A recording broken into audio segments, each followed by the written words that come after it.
Yo, still bills, what's the deal, man? Y'all just got an opportunity to get out to the plantation early, man, because I got to go all the way to Sioux Falls, South Dakota today, man. And I still got homework due from motherfucking last Friday and homework due today. So I got to hurry up and get back to the cribbage, man. But peep game, man, we got to rap about something, man. You know, all right, man. What was it, last week? I was in Chicago, well, officially about I was in Chicago last week. So 2 Saturdays ago, I'm in Chicago, man. And before I even head out there, an announcement a fight is announced that, oh yeah, both sides have agreed to the terms of the ultimate welterweight showdown and all that other wild shit, right? We're just waiting on the lawyers. You just gotta wait on the lawyers to, clean up some of the language in the contracts, and then we own. And here we are about 2 weeks later, and still no announcement. Now, they did that shit just to be spiteful with the Canelo and the Golovkin fight, because they still on their feelings that Canelo didn't sign that 3-fight deal with them. So at this point, it's an election campaign. It's a smear campaign. It is a smear campaign, because all them niggas over there on that side of the street smeared Canelo, and they were smearing this fight. They all do that, and their cronies do the same. So this was a way to kind of try to denigrate and take shine away from that fight, even though that fight did over 1 million views. Bud and Spence, they don't garner the name to take shine away from a Canelo, even if it's a undisputed title match between the two of them. They don't garner that type of buzz. So I just thought that was weird. And what pisses me off about it the most is I don't think people understand how supportive we are of Bud up here in the city. Up here in Omaha, we are extremely supportive of Terrence Crawford, man. He's the one that made it. He's bigger than Gale Sayers. At least he's more of a legend here up in the city. You dig? The hood fuck with him. Bud's still in the hood. His clothing store is off like 24th and Pratt. That's the bottoms, you know what I'm saying? He's a beloved figure up here in the city, man. So we fuck with him, hard body, man. So the minute the fight was announced, not even officially announced, just, oh, well, we both sides agreed to terms. Come on, my nigga, turn. You got the, oh, no, you don't got the light. As soon as they threw that out there, we got both sides to agree to all the terms. We just waiting on the lawyers. People started buying plane tickets. I'm like, yo, a fight has not been announced yet. Nothing has been announced officially. This is little games and bullshit semantics they play, man. And sure enough, that's how it's playing out. The semantics, the fun and game, the smoke and mirrors, all that extra out shit instead of actually getting this fight over the line. A little industry playing bullshit, man. Like, come on, man. Like, at this point, this is like if Dr. Dre says, yeah, man, Rakim finally finna get in the studio. Or Dre says, yo, we finna finally drop this detox, man. It's been, 20 years? We finna finally drop this detox, my nigga. Let's get it. By then, the energy and the buzz surrounding those two projects have dissipated so much that it's like, all right, cool. We've had so many classics ever since then. Now we can honestly do without it. We can genuinely do without it. And that's sad. That's sad, because we ain't had a Dr. Dre album since the Compton joint dropped. With the soundtrack to the NWA joint. Who can't go for a Dre album? But you get, after so many years of dangling a carrot in front of somebody's face, after a while you just, whatever. They say a dog, and of course I'm not comparing us to dogs, but just the psychoanalysis behind it. You can have a door, like, what is it? I forget what it is that they said, but you can put, you can show a dog an exit and make it just high enough to where he can't jump over it and get out. Eventually he'll just stop trying, even if you move that blockade in front of the exit. He's like, no, I'm not doing it again. I don't give a fuck. I'm good. And that's pretty much where everybody is at with this fight, man. It's been so many people who have been like, yo, I'm just cool. Yo, if they fight, it's like I can't even get excited anymore. Like, usually when the fight is announced, it's like, bet, oh, hell yeah, we on. We up, we lit. Now it's just like, all right, bet, cool. We'll see how it goes. There's no reason why this fight shouldn't have happened at the very least 3 years ago. There's no reason for that. There's no reason for that. But it's just a little smoke and mirror bullshit that they play over there on that side of the street, man. And Spence is talking about, I'm fighting on November 19th regardless, and yada, yada, yada. It's like, man, why are we here, dog? Like, why are we here? Why haven't we, like, y'all could be on a possible third fight. Y'all could be on a possible third fight between the two of y'all. But y'all not. Y'all are still trying to get the first one over the line, man. Bud is 35 this year. Like, come on, man. Like, this milking fights is just the most ridiculous strategy to promote a fight. It's past ridiculous, man. You are not going. Y'all are fixated on the numbers that Manny and Floyd did. And none of these niggas are Manny Pacquiao and Floyd Mayweather. Even with Canelo and Golovkin, that rivalry didn't go on this long before they finally got in the ring and ran that. They just closed their trilogy, their trilogy. They just closed that 2 weeks ago. And now here we still can't get this fight over the line. Bro, like, come on, man. Like, what are y'all doing over there? Everybody is not Floyd and Manny. You cannot promote a fight that much that garners that little buzz between the two of them. Manny and Floyd are mega stars. These cats were on globally. These cats could sell out fights anywhere in the world. Y'all are not that. David Benavidez and Caleb Plant was not that. Y'all keep trying to milk all these fights. Jared Hurd and Jermell Charlo was not that. They're not that. These dudes are not that. And y'all keep trying to milk these fights because y'all want to get maximum profit out of it. You're not going to see maximum profit until they get in the ring and possibly have a war. A tight fight where people can say, yo, like Tony Harrison and Jermell Charlo.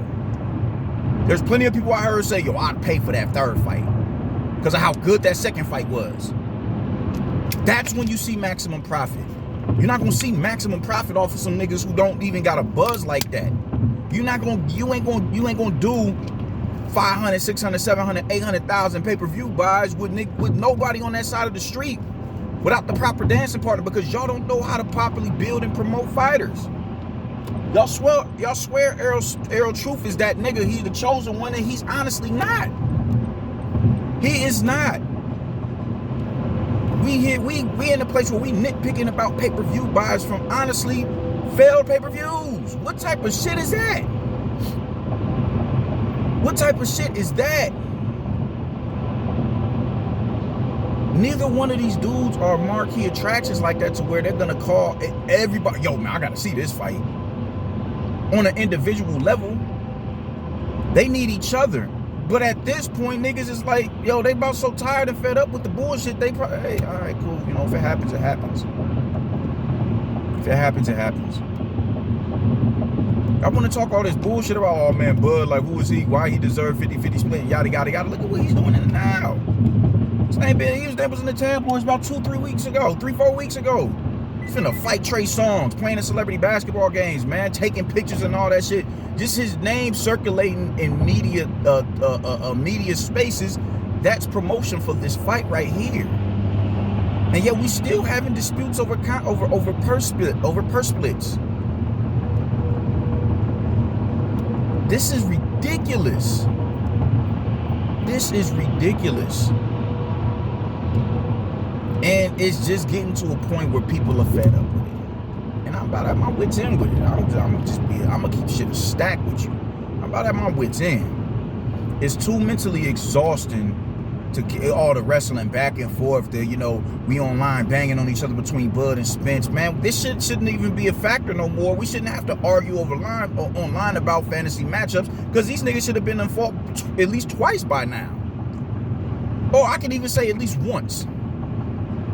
I can say that. But here we are, bro, 4 and 5 years down the line and nothing. Bud ain't fought since last October, bro. Last October. He been chilling. Not because he wanted to, but shit, man, we trying to get this fight over the line. He understands the legacy, how big of a fight that this is. As much as he'll try and downplay it, because in his heart of hearts, he's not no legacy fight for me. He's not no legacy fight for me. Like, nah, I don't think so. This is just what the fans want. This is a legacy fight. You ain't fought nobody that, you know, as, I don't want to say as talented, because I think Porter is as talented as Spence, because you know how close and competitive that fight was. Spence just came out victorious. It was a split decision win in favor of Spence, which means the fight could have went either way. So I don't want to say he ain't fought nobody as talented as Spence, but because I think Porter is just as talented as Spence. Kale is better than Spence. Punch resistance just isn't there.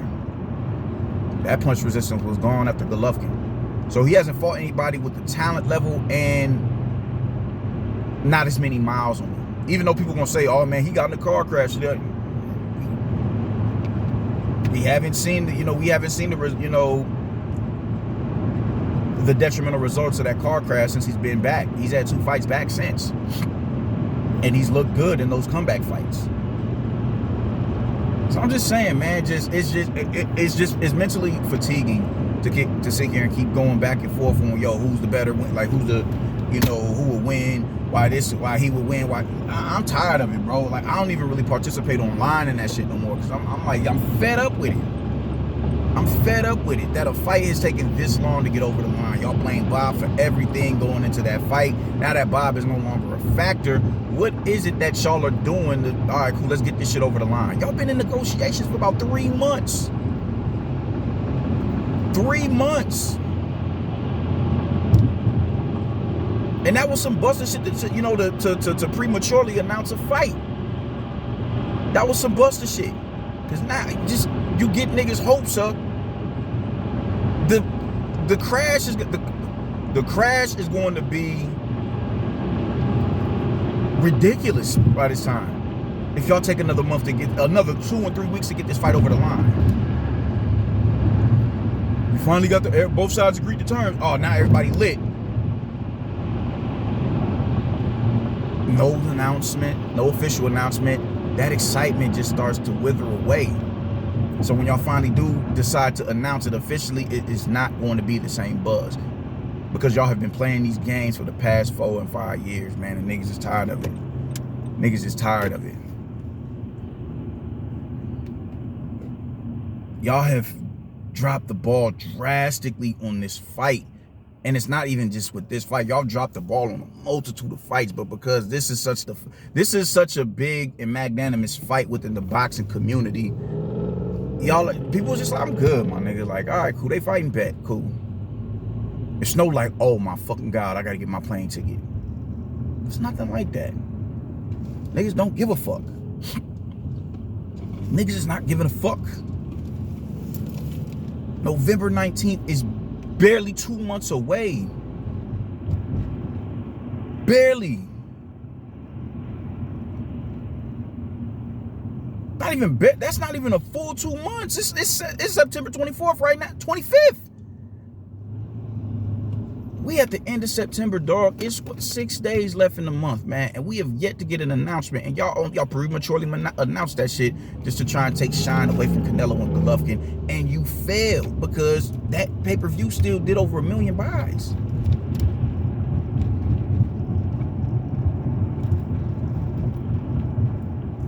Nobody is, by the time these niggas get in the ring, nobody is going to care like that. Y'all have been disrespecting this man for years. Y'all are as detrimental to his, to him not being this marketable fighter as Bob was. This promotion doesn't just that burden doesn't just fall on the hands of his promoter, man. That falls on the hands of the promoter of his fighter, or his opponent. Because y'all are trying to sell this thing too, to boost your fight. I mean, shit, man, with Manny Pacquiao and Floyd Mayweather fought, it wasn't just HBO promoting Floyd Mayweather, Manny Pacquiao. This is a fight that we've been yearning for 4 or 5 years, bro. In order for this to be a success, we have to garner the attention of everybody. That would include our audience as well. Y'all done took that man's graphic down during your broadcasts and everything. Just completely disrespected this dude. And y'all mad that he can't necessarily bring the marquee value that y'all are expected to this. Like, man, the fuck out of here.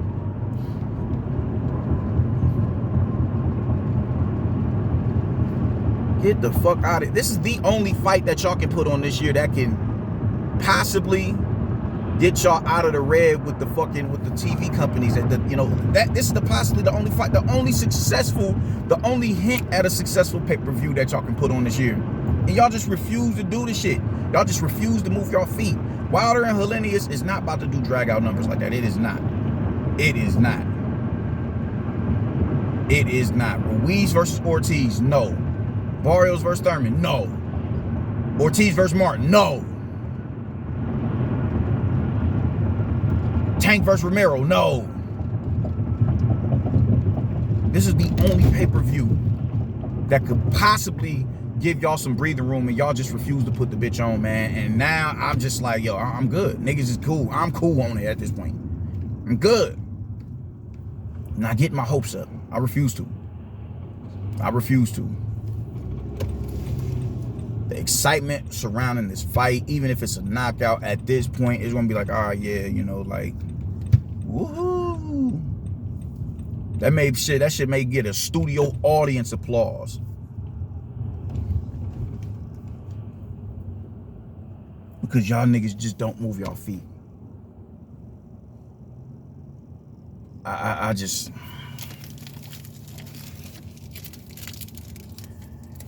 If PBC does not get this fight over the line, y'all already know how I feel about them niggas. Get them niggas the fuck up out of here. But if they do not get this fight over the line, get them niggas all the way the fuck out of here. Y'all are not as sharp as y'all think y'all are. Fuck that business shit, man. I stay out of the business aspect of things because it pisses me off. And when you ain't, it's like, when you're not as business savvy as the motherfuckers who's running the business, they think they can run game on you. And I don't like game ran on me. I don't like it. And that's what they're doing. Running game.